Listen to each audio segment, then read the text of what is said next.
Une jeune fille part pour une de ses aventures, mais ce qui se passe change tout dans la ville. Parmi les sons de la nature et l'attrait des nouveaux sentiers, Émilie a toujours trouvé la liberté. Mais lorsque le soleil commence à se cacher et que les ombres s'allongent, la jeune exploratrice découvre que la forêt peut être aussi traîtresse qu'envoûtante. Avec une tempête qui se profile et le temps qui joue contre elle, la recherche d'un simple chemin de retour devient un voyage inoubliable. Émilie, une fille de seulement 12 ans, était la petite exploratrice de la ville de Willamette. Depuis son plus jeune âge, elle affichait un esprit curieux et intrépide. Les adultes avaient l'habitude de commenter la façon unique dont Émilie voyait le monde, transformant chaque recoin de la ville et des forêts environnantes en des lieux d'aventures incroyables. Ce samedi matin ensoleillé, Émilie se réveilla avec les premiers rayons de soleil qui pénétraient dans sa chambre.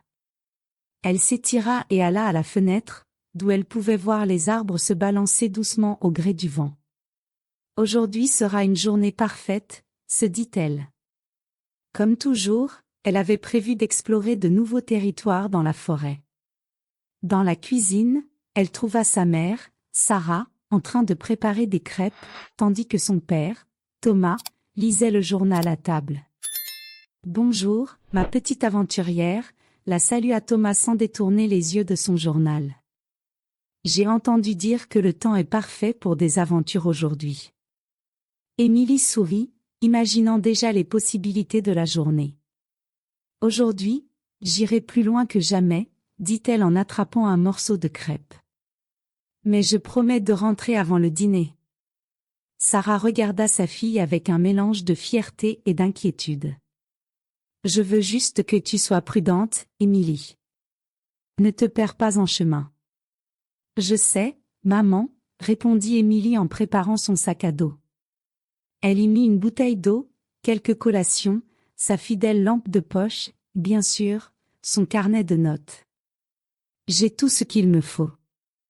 Et je promets de ne pas être en retard. » Après un baiser d'au revoir de ses parents, Émilie partit en direction de la forêt. En marchant sur le sentier, elle se sentait chez elle. Chaque son, chaque odeur, chaque mouvement des arbres l'enveloppait dans une sensation de liberté.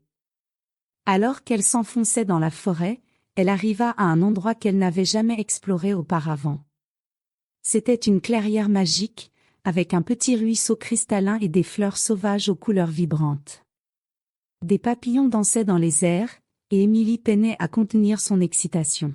« C'est incroyable », murmura-t-elle, en ouvrant son carnet pour dessiner et noter ses découvertes. Elle se perdit dans la beauté de l'endroit, sans voir le temps passer.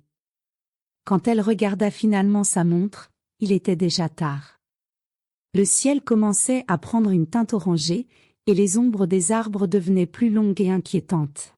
« Je ferais mieux de rentrer », pensa-t-elle en se levant et en ajustant son sac à dos. Mais en essayant de retourner sur ses pas, elle remarqua que le chemin semblait différent. « C'est ici que j'ai tourné à gauche, ou bien à droite ?» murmura-t-elle en regardant autour d'elle. Un frisson lui parcourut l'échine lorsqu'elle réalisa qu'elle s'était perdue. Elle tenta de se rappeler les leçons que ses parents lui avaient enseignées. « Reste calme, Émilie. Réfléchis », se dit-elle. Mais la forêt semblait de plus en plus confuse, et le soleil était presque entièrement disparu derrière l'horizon. Ce qui avait commencé comme une aventure était sur le point de devenir un défi de survie. Alors que le soleil disparaissait derrière les montagnes, Émilie sentit la tension monter. Le chemin du retour ressemblait à un labyrinthe.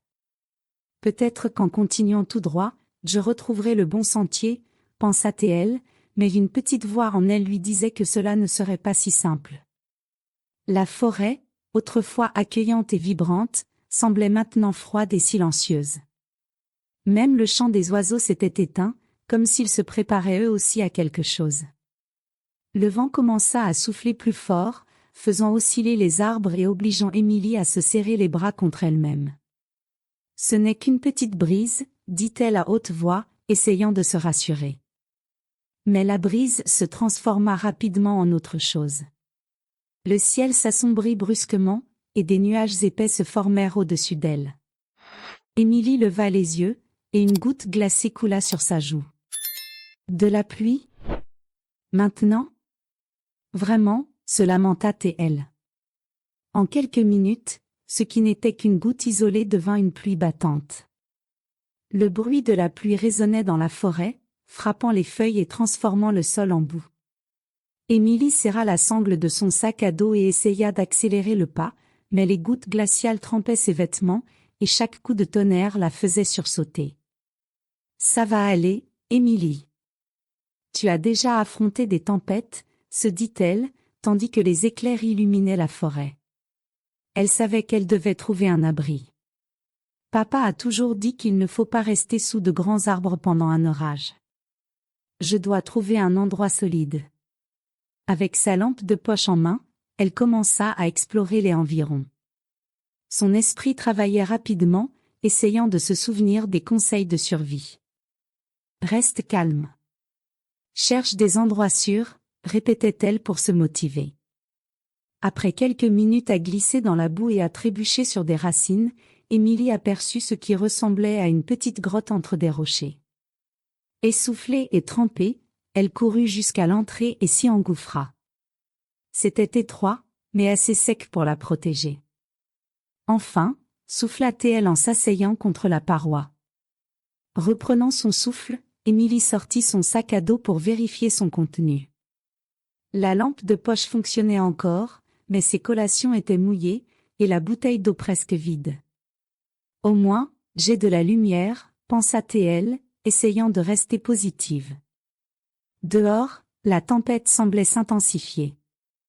Les coups de tonnerre étaient assourdissants, et le vent hurlait en s'engouffrant dans l'ouverture de la grotte. Émilie serra ses genoux contre elle, essayant de se réchauffer. Tu peux le faire, Émilie. Souviens-toi de ce que papa dit toujours, la panique est le pire ennemi dans la nature.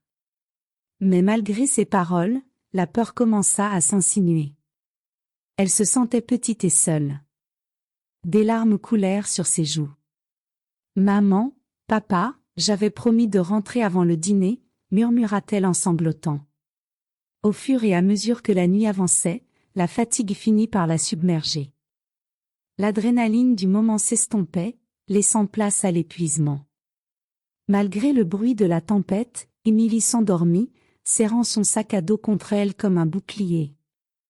Dans ses rêves, elle voyait sa maison, le visage inquiet de ses parents et les histoires d'aventure qu'elle aimait tant.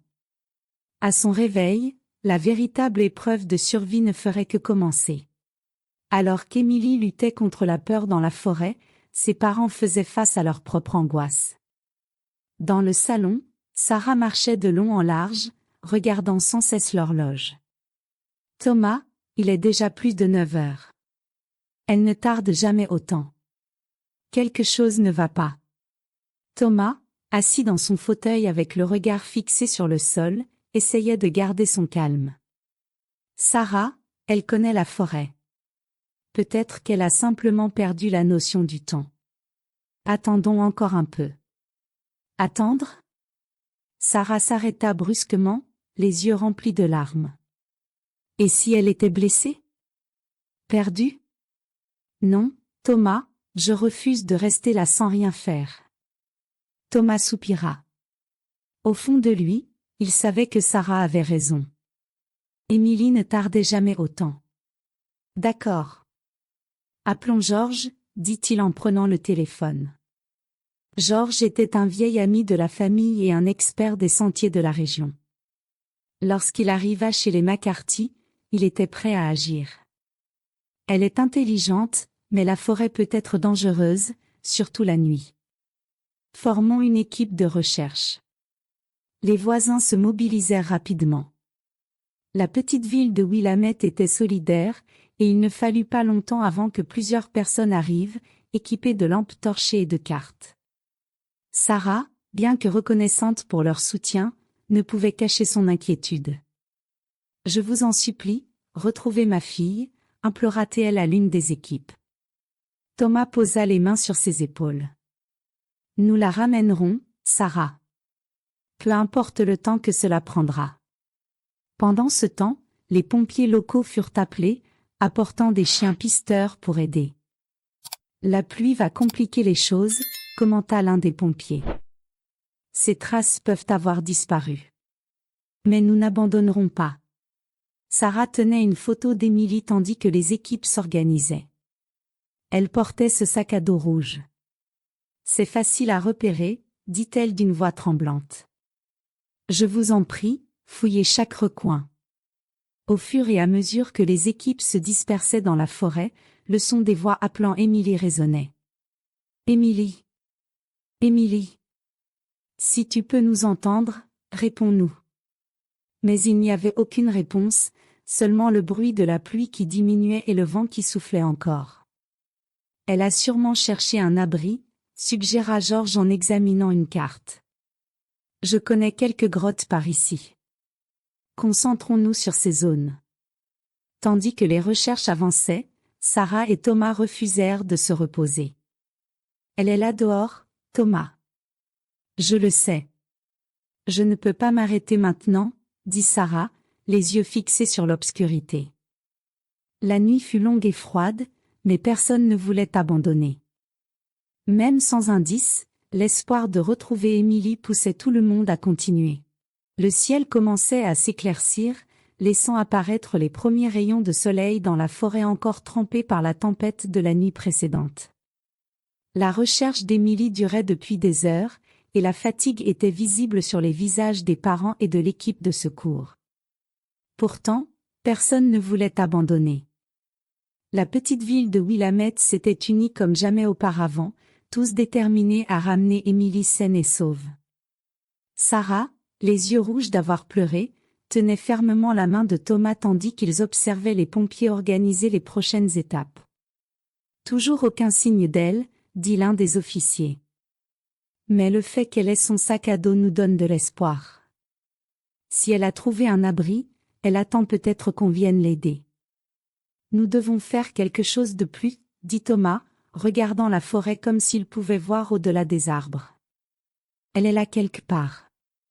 Nous devons la retrouver. À ce moment-là, George, le vieil ami de la famille, apparut avec un sourire déterminé. J'ai une idée qui pourrait t'aider, dit-il en tenant un sac à dos qui semblait plus lourd que d'habitude. George, qu'est-ce que c'est? Demanda Sarah, intriguée. C'est mon drone, répondit-il en sortant soigneusement l'équipement. Je l'ai acheté pour prendre des photos aériennes de la forêt. Il est équipé d'une caméra haute définition et peut couvrir des zones que nous ne pouvons pas atteindre à pied. Peut-être qu'on pourra localiser Emily depuis les airs. Les pompiers approuvèrent rapidement l'idée. Cela pourrait nous faire gagner des heures, dit le chef de l'équipe. Si nous obtenons des coordonnées précises, nous pourrons diriger les équipes de recherche de manière plus efficace. George monta le drone avec l'aide d'un pompier et expliqua son fonctionnement. La batterie dure environ 1 heure, donc nous devons planifier les vols avec soin. Je vais commencer par les sentiers qu'Emily utilise habituellement et me concentrer sur les zones où il y a des formations rocheuses ou des abris naturels possibles. Lorsque le drone décolla, tout le monde se rassembla autour de l'écran qui diffusait les images en direct. La vue aérienne révélait une forêt vaste et complexe, un enchevêtrement d'arbres et de sentiers presque indiscernables. La tension était palpable tandis que George manœuvrait le drone, examinant chaque recoin avec attention. Là-bas, regardez cet espace dégagé, dit l'un des pompiers en pointant l'écran. Mais ce n'était qu'une clairière vide. Du calme, nous avons encore du temps, dit George en ajustant l'angle de la caméra. Il dirigea le drone vers une colline voisine, où se trouvaient de grandes formations rocheuses. Si j'étais une fille maligne comme Emily, je chercherais un endroit comme celui-ci pour me protéger de la pluie. Soudain, quelque chose attira son attention. Attendez, est-ce un mouvement? Demanda George en zoomant. Tout le monde se pencha pour regarder de plus près l'écran. Là, entre les arbres, une petite silhouette se déplaçait lentement vers une élévation. Les détails étaient difficiles à distinguer, mais le sac à dos rouge était inconfondable. C'est elle, cria Sarah, les larmes coulant sur son visage. Ma fille. C'est Émilie. Les pompiers notèrent rapidement les coordonnées et commencèrent à organiser une équipe pour se rendre sur place. La marche jusqu'à cet endroit prendra au moins 1 heure, dit l'un des officiers. Mais maintenant, nous avons une direction claire. Georges garda le drone en vol pendant que l'équipe se préparait à partir. Je peux encore la suivre pendant quelques minutes, dit-il.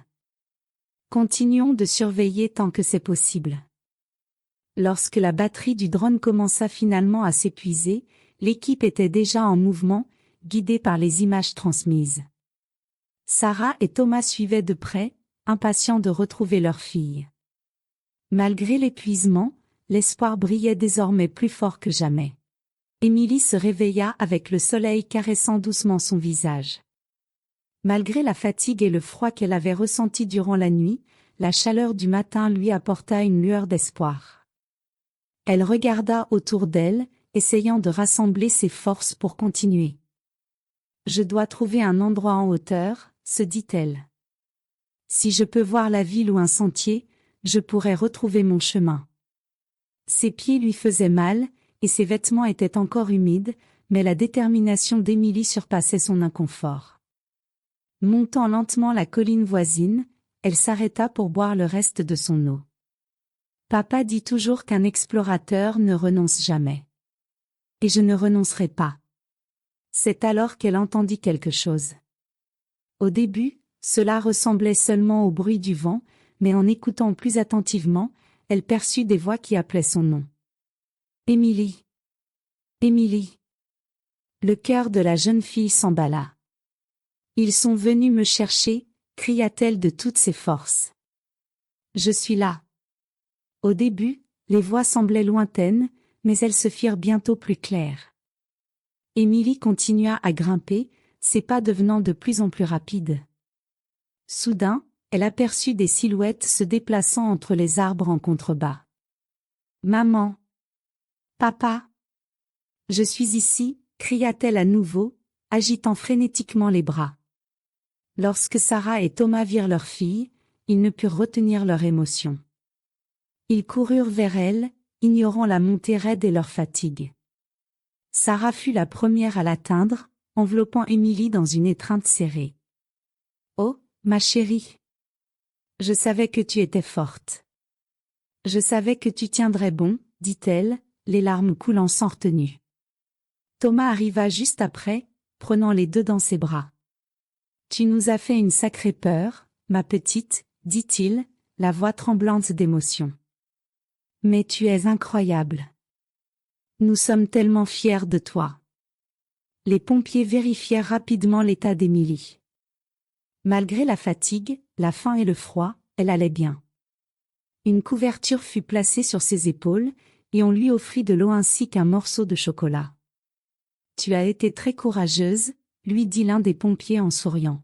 « Peu de gens auraient fait ce que tu as fait. » Alors que le groupe commençait à redescendre la colline, Émilie était entourée de ses parents, qui ne cessaient de la tenir, comme s'ils craignaient de la perdre à nouveau. Les voisins et d'autres membres de l'équipe de recherche attendaient anxieusement au pied de la colline. Lorsqu'Émilie apparut, tout le monde se mit à applaudir, célébrant cette fin heureuse. Après le sauvetage, Émilie devint le centre d'attention de la petite ville de Willamette. Le retour sain et sauf de la jeune fille était un motif de célébration pour tous. Ce soir-là, sa maison était remplie de voisins, d'amis et de membres de l'équipe de secours. Sarah et Thomas, bien que fatigués, n'arrêtaient pas de sourire tandis qu'Émilie racontait son expérience. Cette tempête ressemblait à un monstre, dit Émilie, blottie sur le canapé avec une couverture autour d'elle. Mais je pensais seulement. Papa dit toujours que garder son calme est la chose la plus importante. C'est ce qui m'a aidé à ne pas paniquer. Georges, le voisin responsable de l'idée du drone, afficha un sourire fier. Et tu as parfaitement bien fait, jeune aventurière. Seul quelqu'un avec ton courage et ton intelligence aurait pu tenir aussi longtemps toute seule. Après le départ des invités, Émilie monta dans sa chambre accompagnée de ses parents.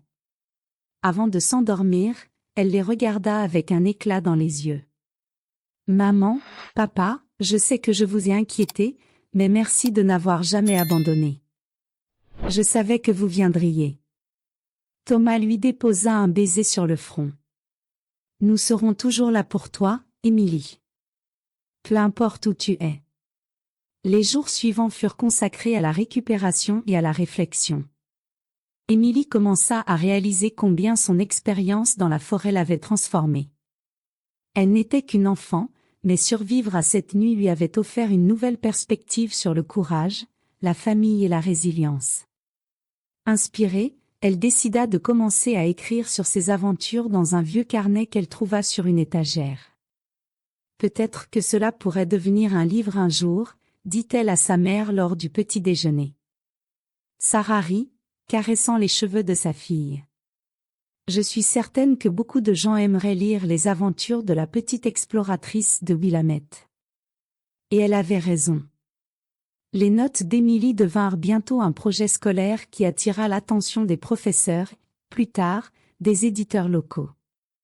Le livre, intitulé La fille et la forêt, ne se contentait pas de relater les événements de cette nuit-là, mais transmettait aussi des leçons sur le courage, la détermination et la valeur de ne jamais abandonner. Le succès du livre apporta des changements positifs à la famille. Sarah et Thomas, auparavant inquiets des aventures de leur fille, embrassèrent désormais son esprit explorateur avec plus de confiance.